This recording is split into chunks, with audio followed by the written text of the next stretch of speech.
Answers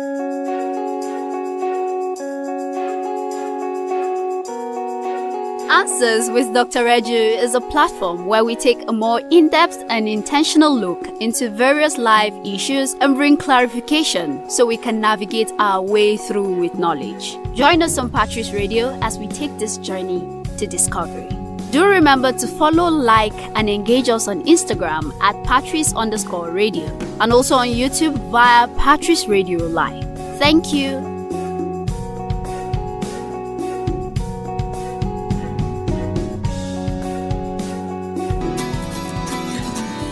Better Nigeria. Is it a myth or do we keep hoping? Nigeria is a highly religious country. How come corruption thrives? Why is adoption not encouraged in Nigeria? Is there a future for the Nigerian youth? Being rich and famous, is that the only drive to be an artist? What makes a great nation? Is it the leaders? What about the people? This is Answers with Dr. Reju. Hi, my name is Onari. And this is Answers with Dr. Reju, where critical life issues are clarified. This evening I have in the studio Obi Brown. You're welcome today. Obi just gave me the peace sign. The rest of us can't see you. I mean, the people out there, you're welcome. Mr. Isaac Omoni, it's good to have you. And Dr. Reju, it's good to have you. And the peace sign again, okay? Right. World peace, everybody. Okay. Yeah, world peace. Well, this episode is the debut of our series on the family. But before we proceed with our questions, let's take a moment and listen to a beautiful prose on the family. The family, the start, nature's masterpiece, the very beginning of every great man and woman, vilified or venerated.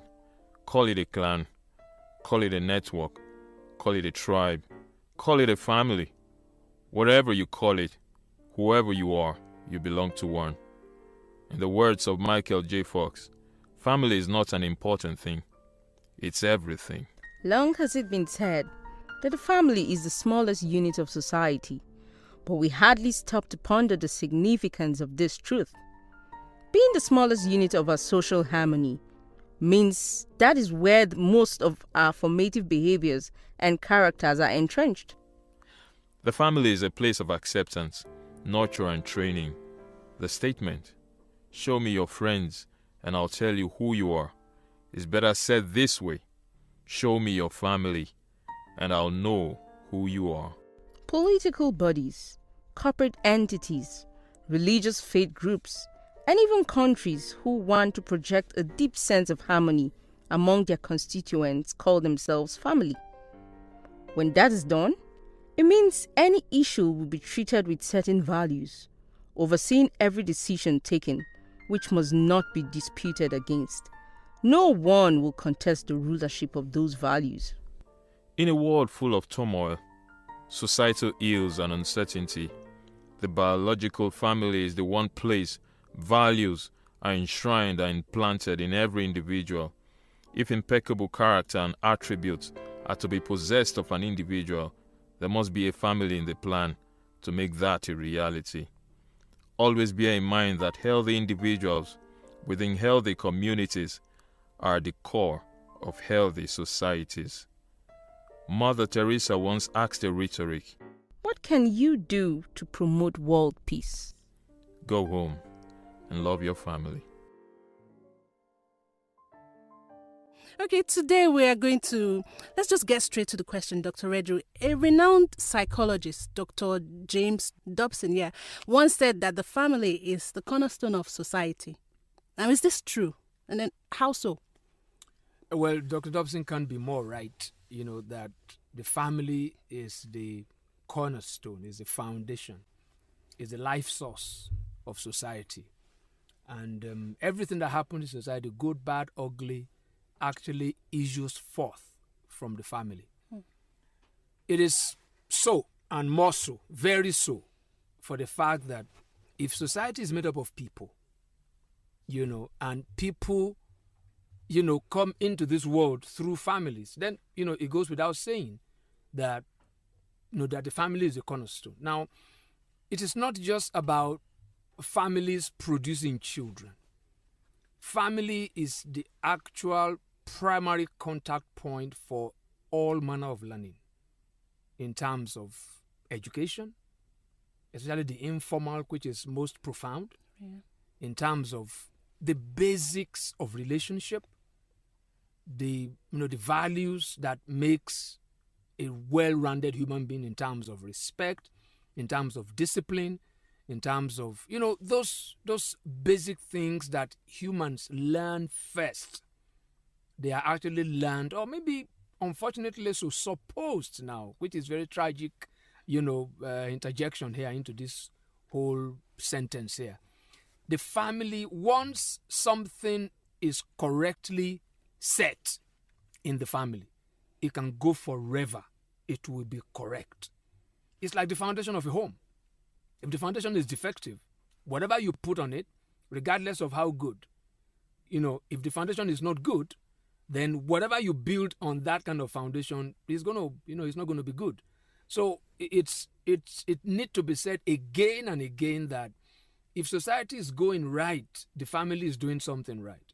If society is going the wrong way, if it is going off on a tangent, something has gone wrong foundationally. And that's why I would totally agree with Dr. Dobson that the family is the cornerstone. It's like the foundation upon which every other thing in society is built. All right. Obi Brown. Yeah, Dr. Reju. So, if we look at the family now, can we say it has influenced societal transformation? How does it influence societal transformation? The family has, but it doesn't, because when you use the word transformation has a basic assumption. Is the assumption of something that's positive. So maybe that question should have been whether it has been or whether it has not. So maybe in what ways? That will bother now on appraising the family. But if we look at how society is panning out, if we all agree that the way society is going, where's that is gravitating towards, if many of us, if the general consensus is that society is not panning out the way, according to expectation, according to general expectation, it basically goes to say that maybe something has gone wrong with the family if we say it's the cornerstone. The family has all the wherewithal, the potential. In fact, it's, the family is actually at the forefront in the pecking order of hope for transformation, hope for better life, hope for a society where there is general well-being. The family actually has all that it takes. But the moment the family is no longer operating or expressing according to its design or its intended design, then there's no way that society will see the effects. So if we say society is being transformed, we need to credit the family. If we say the society is not being transformed, we need to indict the family.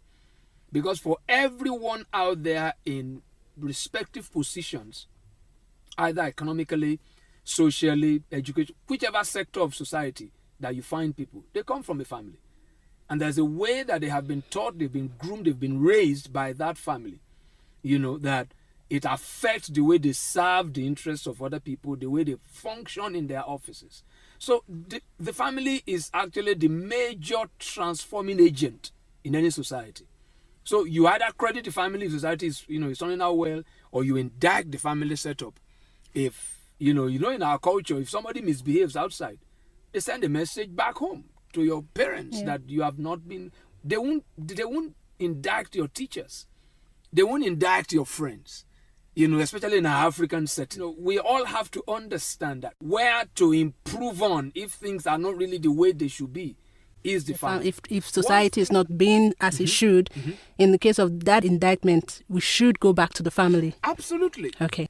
If you see, again, something that's wrong with a particular structure, you want to check what the structure is built upon.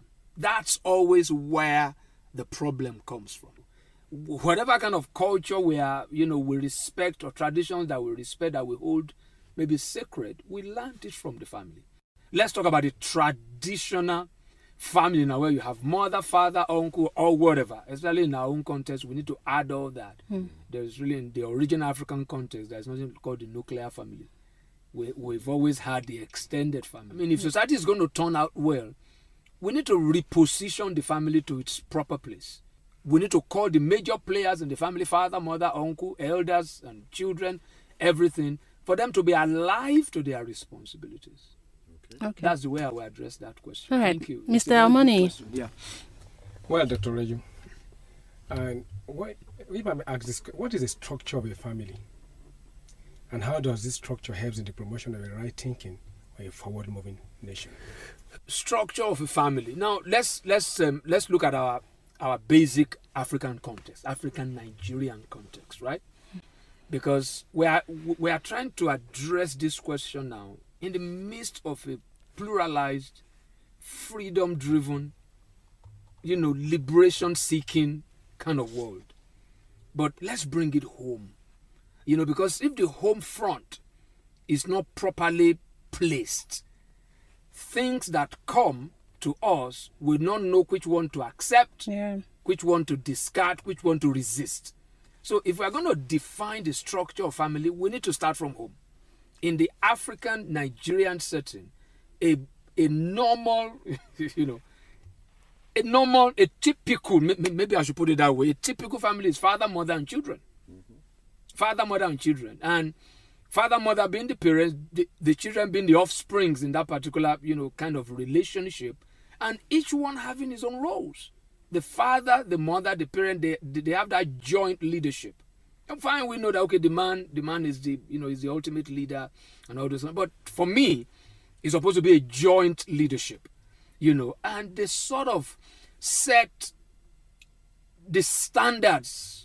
They set the boundaries for the children. They create, maybe I'll put it that way, they create the environment for the well upbringing of their kids, so that with the intention, with the ultimate end of those kids having, been a good reflection of themselves. That is the parents.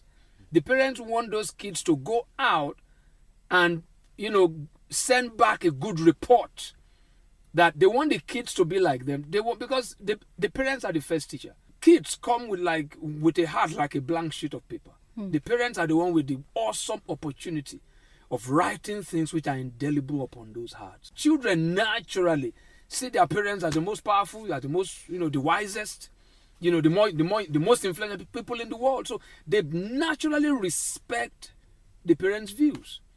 Every child naturally wants to be like their parents. So there's in that traditional family structure, there is an agreement, a willing parent that wants to teach, and a willing children who wants to learn from their parents.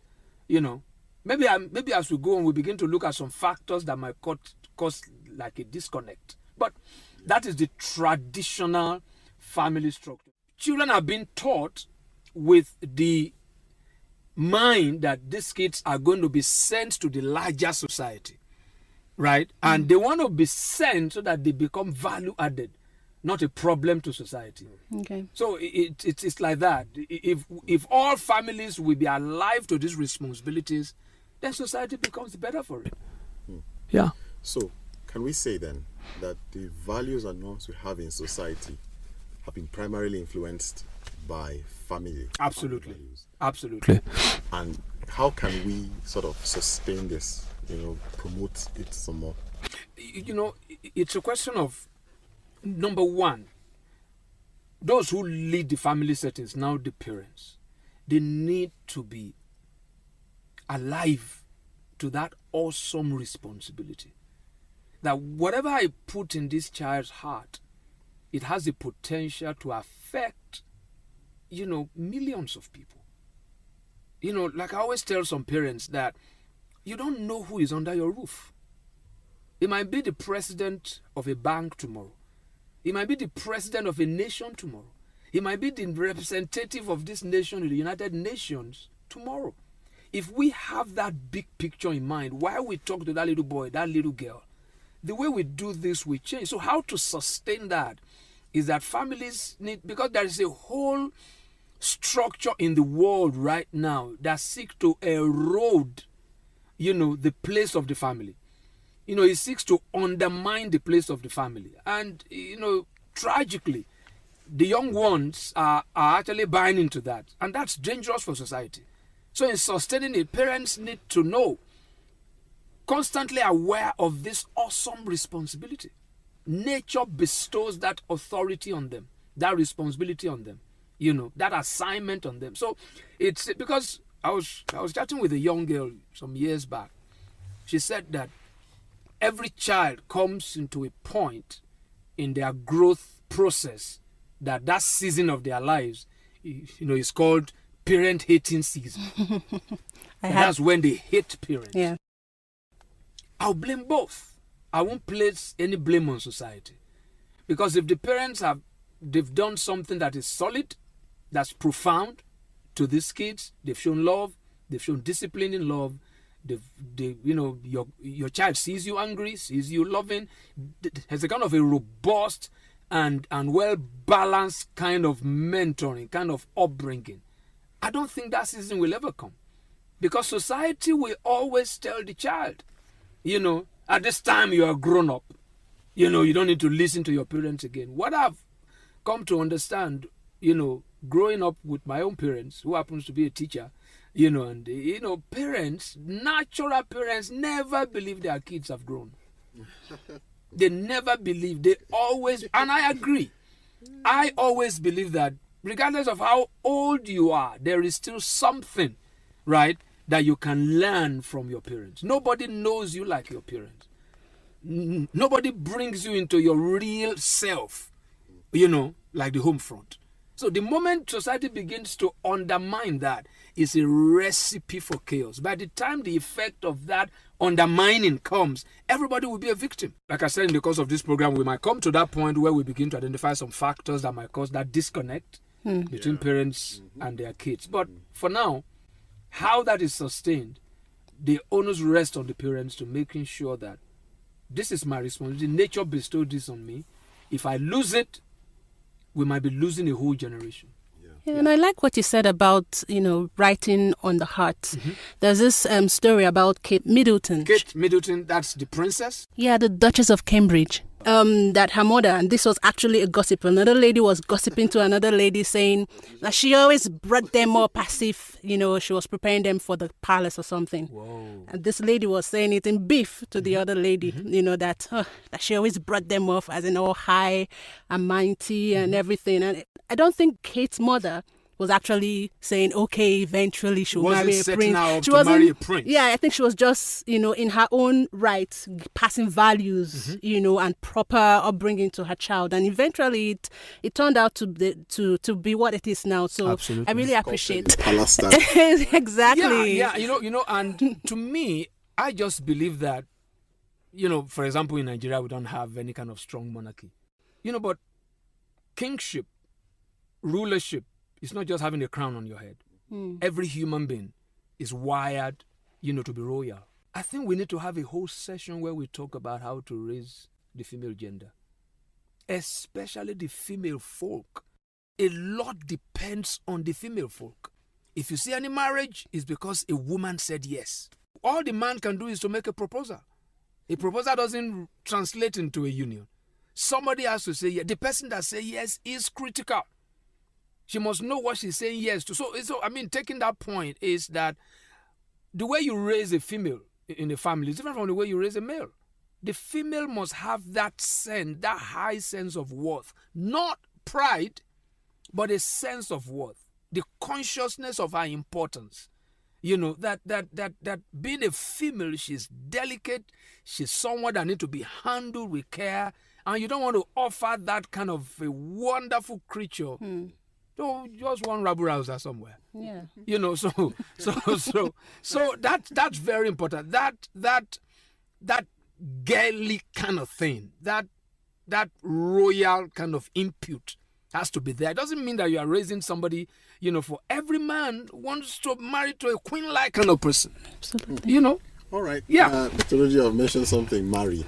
Oh, okay. Up until now, we're talking about family. Okay, yeah. And Okay. I say that, I still want us to stay with family if you guys still want to stay with it. But you see, you can't talk about family without talking about marriage, because it's marriage that actually give rise institutes the family. Traditional well, some people may call it conservative right-wing view.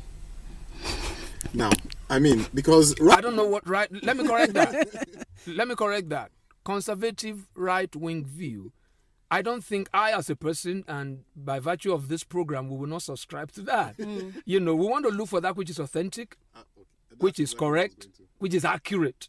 So whatever we say here, you know, to all intents and purposes, we're not trying to project one side of a coin. We're looking at standards here. Okay. We're looking at what it should be. Now, if that conforms with the right wing or the left wing or the center wing, fine. That means the right is right, the left is right, and the center is right. So we don't want to be classified here. We're just looking for what is. Because there is a standard in every society. White, black, brown, yellow. Yeah. There is a standard. So these principles are universal. Okay. Yeah. Because I guess you just answered my question, because I wanted to talk about the increase of what they refer to as civil unions or cohabitations or things like that, or single parenting, you know, in our context, and how they stand up to the role of family, you know, in societal transformation. Yeah. But I guess it just because you know there are some things that cannot be redefined, even if you think you have successfully done so. Is somebody looking at Onari and try to say Onari is a boy, and then you write a fantastic book, you even do a research and you draw your conclusion that Onari is a boy, and millions of people believe it. It doesn't make it right. You're still wrong, because there is a fact, there's an unchangeable reality that Onari is female, right? That's what people are trying to do. Now, you mentioned a particular one there, which is single parenting. Sometimes that happens out of circumstances beyond our control. One party dies, right? And then a particular person has to raise the child. Or, you know, maybe just somebody who, which is situational, circumstantial, maybe a woman, for instance, didn't marry. And one, you don't have the desire to raise a child and decide to adopt. In that kind of a situation, you still have a family. Because family, like us, especially in our own context, family is it might start with man, woman, children. But, you know, our own is more communal. Whatever that child needs, especially if that woman who has just done the adoption is so wise and really understands or appreciates the enormity of that responsibility, there's some doors she's going to open for those streams of manhood to flow into the child, into that child's life. For what she lacks, she can access it somewhere else, right? So this is very important. But the point you made is something that we really have to make our time to address. The world system today, they are trying to redefine things that cannot be redefined. And we are all going to, bear the brunt of it. We are going to suffer for it, So we see a lot of social menace, scourge, delinquency, and all those kind of things. And we're wondering, social research won't do it. Let's get back to where we got it wrong. It's the family.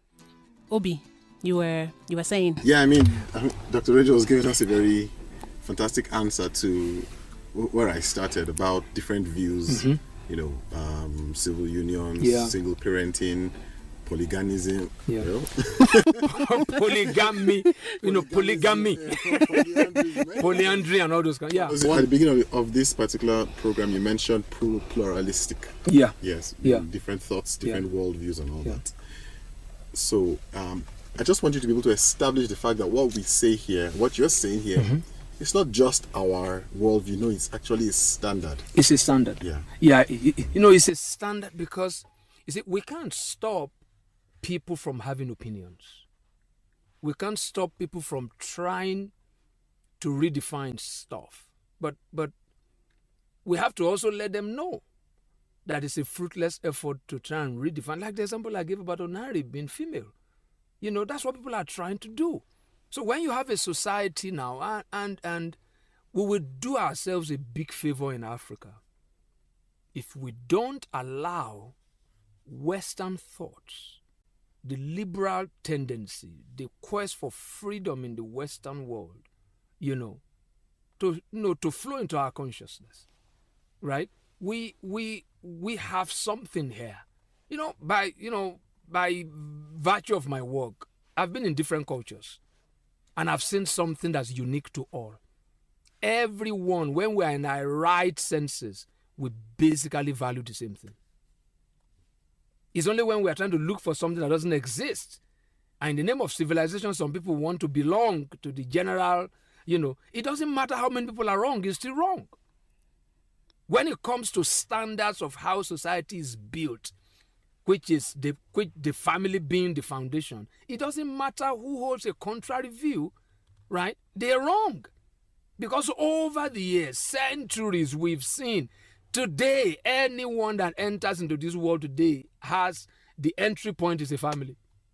That's why we have names. So it's as basic as that. So, but we must not shy away from that scourge, from that. It is an existential threat, and each family needs to be alive to that. So what do we do?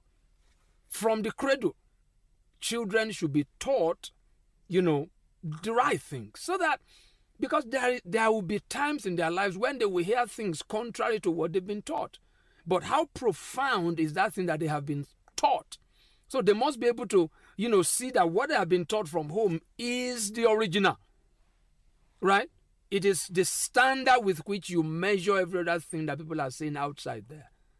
So we must never lose sight of what the family is. It's a union of man and woman with their children, over whom they have influence, over whom they have the responsibility, to educate, to train, to nurture, to love, and to mentor.